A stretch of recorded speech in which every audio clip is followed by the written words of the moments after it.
नमस्कार मंडळी, जयूज किचनमध्ये आपलं सर्वांचं स्वागत आहे. चला मग आपण आपल्या रेसिपीला सुरुवात करूया. बघा, गोबी घेतली पाव किलो. आता हे आपण कट करून घेणार आहोत. धुवून स्वच्छ करून घेतलं, त्याच्यावरचे जे पत्ते खराब झाले होते ते काढून घेतले आणि आता हे मी पत्ता कोबीचे हे कट करून घेते. बघा, असे छोटे छोटे काप करून घ्यायचे. अशा पद्धतीने हे काप करून घेतलेले आहेत पहा. आता हे सगळे काप मी एका बाउलमध्ये घालून घेते पहा. आता हे सगळे काप मी बाउलमध्ये टाकून घेतलेले आहेत. त्याचबरोबर मी हे कांदा टाकला, गाजर टाकलं, हिरवी मिरची टाकली, ही कोथिंबीर टाकली,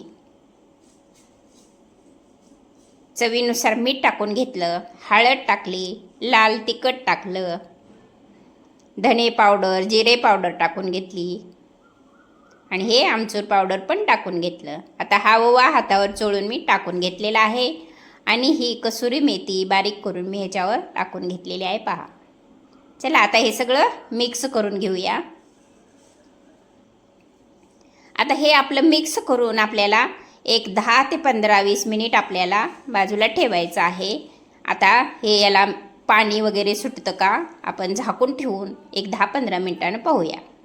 गॅसवर पॅन ठेवलेला आहे. पॅनमध्ये मी तूप टाकून घेतलं. आता थोडंसं हिंग टाकून घेऊया. त्याचबरोबर मोठी विलायची टाकली, जिरे टाकले, मोहरी टाकली, बडीशोप टाकली आणि आता हे कांदा खिसून ठेवला. आता हा कांदा खिसून ठेवलेला मी ह्याच्यामध्ये घालून घेतलेला आहे पहा. आता कांदा लालसर होईपर्यंत आपण तळून घ्यायचा. हळद घेतली, लाल तिखट घेतलं, धने पावडर घेतली, अद्रक लसणची पेस्ट घेतली आणि ह्याची स्लरी करून आपण हे आता बाजूला ठेवून देऊया. आता ही स्लरी मी फोडणीमध्ये टाकलेली आहे. इथं स्किप झालेलं आहे पहा. आणि ह्याच्यामध्ये स्लरी टाकून हलवून घेतलं, थोडं पाणी वाढवलं आणि अशा पद्धतीने हे आपला रस्सा झालेला आहे, आपली करी झालेली आहे.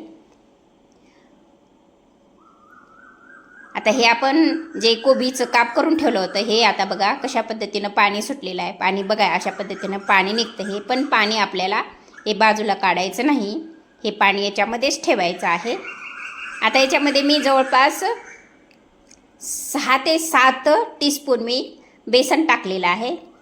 आता माझ्या साहित्याला एवढं बेसन लागलं. तुमच्याकडं आता तुमच्या कोबीप्रमाणे तुम्हाला बेसन वापरावं लागेल.